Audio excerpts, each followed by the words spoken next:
days later, back in my mess. I'm gonna go ahead and continue taking this apart now that I was able to swing by and pick up some more capillary tube. That way to make my heating unit device. Was gonna buy some check valves, and I realized I had some that I saved with the strainer from a unit. The unit was really new. So we're gonna try to reproduce what I did on the other one that's now up and running and works great.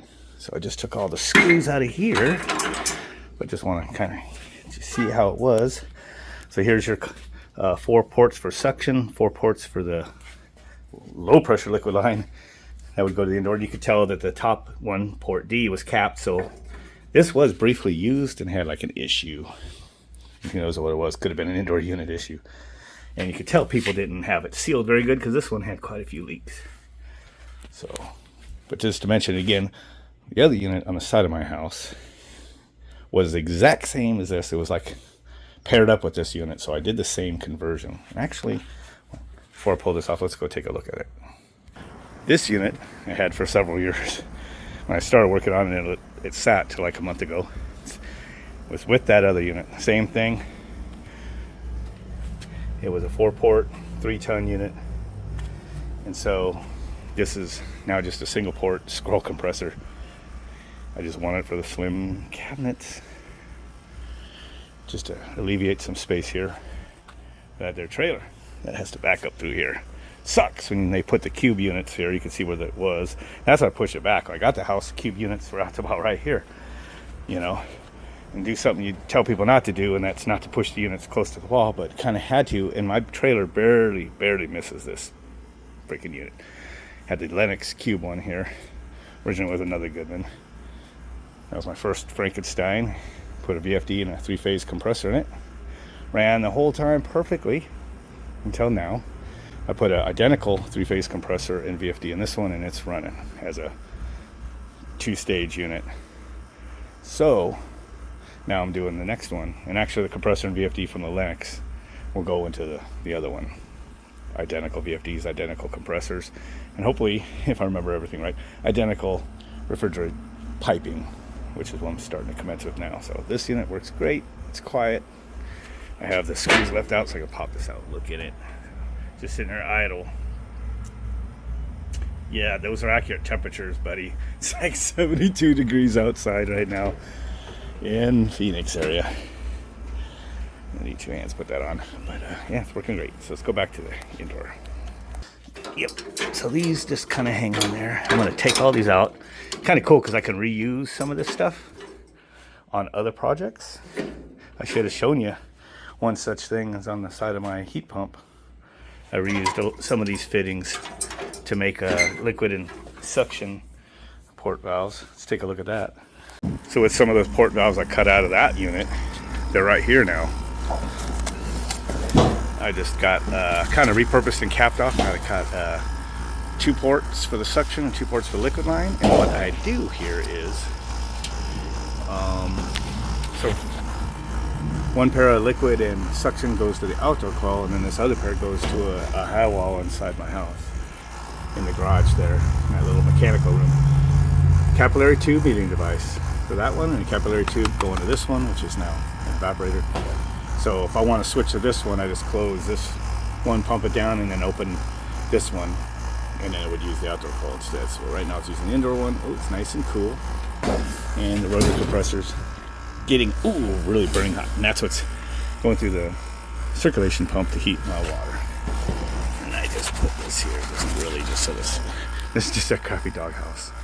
So eventually you want to get a little bigger compressor and then transfer that all back into this unit. That used to look like brand new until I let it sit out here. But then I want to have all matching units out here. 3 matching Frankenstein units is what it'll be. So if I ever sell the house, the person that gets it will be like, what the fuck? But of course I'd probably take out my heat pump from my water heater since it's set up to run off my solar power. Okay, I needed 2 hands to get this off. Put this over here, the other spare parts. So here we got this common gas line going to the reversing valve. So actually that's what goes to the indoor section. So it's actually going to get a cut, and I'm going to just extend it out like I did on the other one. And then this one here will become the common liquid line.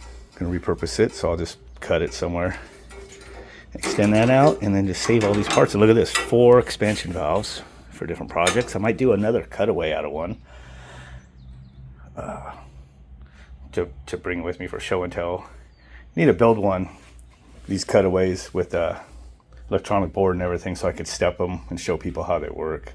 I do have one cutaway somewhere, and you can see it in some previous videos where I've actually made my own controller to open and close stepper motors and had one of these as a cutaway. It's pretty neat. You can see the needle open and close. So that's what I'm going to do right now. I'm going to start hacking this stuff off. And some people always ask, I kind of want to show a little more detail on this. Let's see if I can remember. But basically, if you pay attention to most coils, what they are is parallel circuits. So there's 1, 2, 3, 4 parallel circuits. This is actually one coil up here. Down below is identical, and that's why they have a Y splitter right here. Right here. These are actually just 2 coils in parallel. And I'm going to still run it 2 coils in parallel, but I'm going to repurpose it. I'm going to pause here so I can quickly explain the purpose of piping the coil circuits. This coil is actually made up of 4 individual parallel circuits and 1 subcooler circuit. One end of each circuit is connected to the common suction line. In the cooling mode, as shown here, hot gas enters each parallel circuit. Then each parallel condensed liquid is combined into one circuit, which then passes through the subcool loop. Then that subcooled liquid refrigerant is sent to the indoor metering device. Now we're going to switch over to heating mode. Now I did not show the check valve in the previous slide, but there is a check valve which is going to stop the refrigerant flow going the other direction, so it is not going to use the subcool loop. The refrigerant instead will pass through a metering device. In this case, it is a capillary tube system. And then it will pass through each individual parallel circuit before recombining back out as superheated suction gas. What you look for is each one of these feeders goes in, so you can kind of see on this one, it looks like it's going to go across, over into the U-bends. And I kind of had it all figured out on the other one. It's probably going to go, this is going to go up, come down, and come out this. This one here is going to go up, cross over, come down, go back to this one. Same thing, and then what you get is this is the lowest point here. 1, 2, 3. Wait, where's the 4th one? Oh, there's the 4th one. Yeah, there's the lowest point right here. It goes up, comes down, comes to that one. But what this is, I don't remember how to do it, but there's always one more loop. So all your liquid goes, collects and goes through one more loop. Oh, right here, when it's going backwards, when it's in cooling mode. All the liquid's going to return here through these little lines. Goes in, goes over there, comes back, goes up over, crosses over, a few more passes, come back, all subcooled liquid. Back to there. Same thing down there. So the thing is, your subcool loop here is only used in cooling mode. Because in heating mode, you need this line here to be injecting. So actually the way they did it, looks like they still, let's see, in heating, liquid comes back. I guess they ran it through there, but I just put a check valve to not use it. And hidden behind this big wad of goo, which now is taking carburetor cleaner to get off my hands, is a little capillary that they have. It's not a very small diameter, but I think it just works in conjunction with, in series with the multiple 4 ports in this case, that all kind of control the metering from the indoor to the outdoor coil. So I need a straight pipe right from here to the common liquid line. So it looks like I need about a 5-inch piece of 3/8 copper. Can put in there. This is not quite going to be 3/8, but I don't remember what I did last time. I might have been able to swage this, but it might be a little thick. I might have actually cut both of these and made my own Y fitting, but I don't remember. But we'll see what we can do this time. It's been a couple years since I actually did this on the last one, minus the capillaries. So when I initially made my other unit, I had actually installed a metering device, the electronic on both circuits, and I was going to control them with my own electronics. But I decided, that's just a lot of work for heat mode, which doesn't need that much of around here, and capillary tubes will just work fine. Another little interesting thing about my projects I like to do as much as possible, and that is not use any fittings, couplers, T's, or anything like that. Just try to use my imagination, just use pretty much rolls of pipe. Try to recycle as much as I can. Like, there's going to be some strainer check valve assemblies. So I really just needed the check valve. Might take the strainer off. But, so yeah, so I just cut this line, got it prepped. And what I do a lot is to tap in, I just use a Sharpie to go into pipes because it doesn't make the shavings in there, just to make the point. And that point seems just right to take the 1/4 inch swedge and just put a lot of, push into there and then like extrude a tap. Pretty much like what the factory does to, where they always add right in a copper and they put the, like that. Well, that's an actual fitting, but something like that, where you see them put in a pressure tap or something like that. Something like this, actually. Made a little puncture with a Sharpie there, and then I can't really do this video because I gotta hold 2 hands, but basically I'm just gonna be running this right in there.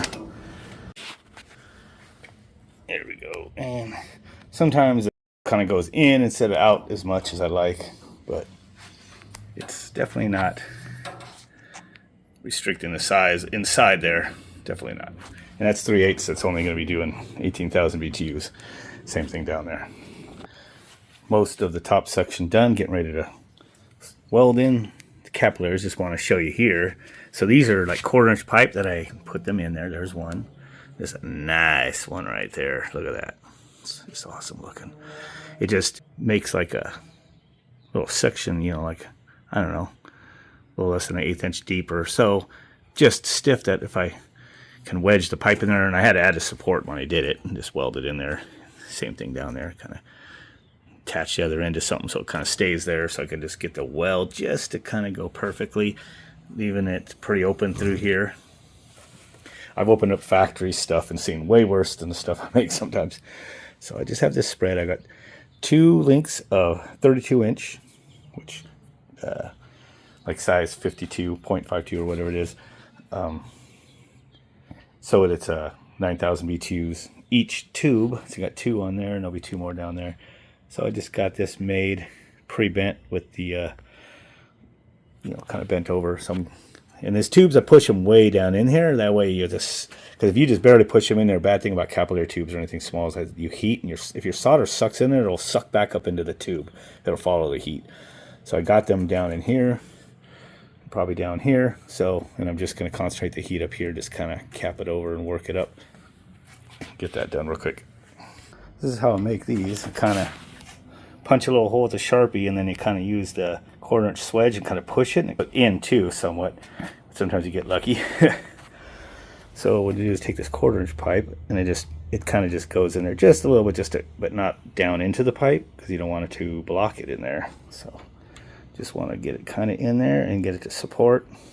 Might have to clamp it or put a little clamp on here or something, or sometimes you can just get it to sit there, and if you're just real careful, just kind of solder it up. And I kind of be careful with the heat. I kind of maybe start it up here and then let it roll down on there and kind of work it all the way around, and then back the flame up and just cap it, make it real thick there so it's a strong joint. And then we'll see how it looks when I'm done.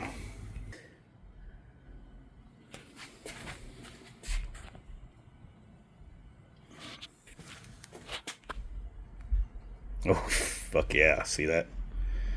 So it's pretty open in there. Hard to tell, but there's the angle, so blows right through. Now they got both ends cut, you can kind of just get an idea here how open that really is. It's got a little turn to it, so, but you can see it's open. Okay, I'm all out of sunlight coming in here this way, and I just finished welding up the bottom circuit, as hokey as it looks. Got it under a little bit of a pressure test. Just leave it till I come back. I gotta take out the compressor next and pipe in that scroll that I gotta take out of the Lennox actually. So And then later, after I get this bottom part done, we'll go back up to the top and put the variable frequency drive. Got to build a plate there, like I did on the other one. But this ain't too bad. It's a little different, but the same is what my other unit is.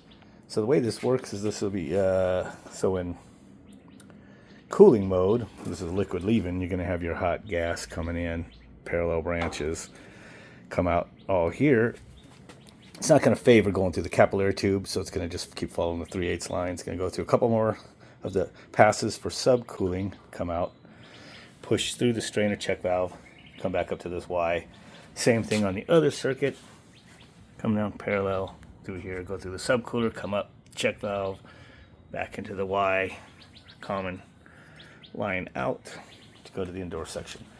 And then when it's in heating mode, when the liquid comes this way, it'll hit the check valve and it'll be stopped. So it's going to have to go through this line, hit this handy dandy twin capillary tube, go through, come back in here, and then it'll go through the 4 feeders. This section right here, a couple loops through, subcooler loop, is dead. It's the way it is in pretty much every unit that's a heat pump. Same thing for down here. It's a good thing I gotta go through this, because then if I have a mistake, I'll catch it when I'm recording. So liquid's coming down, blocked by the check valve.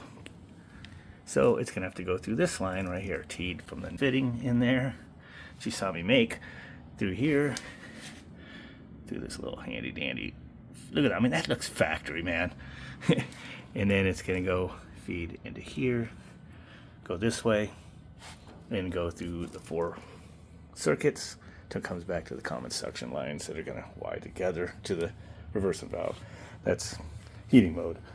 And if you look, anybody that's from Arizona or anything that's worked on Gettle units, these circuits are what they used in between the indoor and outdoor coil. They were package units, and it would just no check valves or nothing. It was used even Steven, capacity coils, and just put capillary tubes looking just like this in between the two, and they would go 30-40 years without an issue, as long as you didn't have anything major. I've never had to change a capillary tube in a Gettle unit. So, but they would always use like high pressure cutouts and everything, so the compressors didn't seem to run in torture mode to break down the oil and fill those up. So anyway, this is good, and it should work just like the other one did, unless made a mistake with welding, whatever, but what not. But like I said, I kind of push these down in there pretty far down to like here, so, and I'm concentrating the heat up there. It isn't gonna have much chance to go down there and suck the solder back up in there. So, but if you leave any shavings in there, and that's always a possibility, this is probably one of the first things that's gonna get plugged up, which will only affect my heating mode, not my cooling mode. But anyway, there you have it. I'll leave this on overnight. I don't know, let's see, what's today's Thursday, so might get to it a little more tomorrow, maybe. Might just start taking off, depends on what we all got going on. But that's it, and pretty happy with most of it. Some of it's hokey, and some of it's just awesome. Making stuff like this is kind of fun. You kind of saw the process, making that, bending it. And again, there's not one coupler or T-fitting in all of this fabrication I just did today. Did it all today. It's just all copper pipe, swedge fitting, pretty much. And you kind of see here what I kept ready on this. This is how I clean. I don't even use sandcloth, hardly ever. And this is what I've been doing for a good 10 plus years now. Is I just hit the copper, I'll go all the way around, with this, to polish it up, and it's like perfect. And like I said, I left that ready for a little Sharpie to start the point in, and then I just push real hard with this swedge. I would like to find a smaller swedge one, just a little smaller with a sharper tip. But what it uses is just friction of spinning really fast, and it breaks the copper down to where it kind of like, it meads it and kind of opens up, kind of makes that little connection. Like I said, that's how I tee in all these fittings right here, and they all come out pretty good. Let's see. Almost thought that was a bubble, but I think that's just where that ran down. It's not growing. Okay, cool.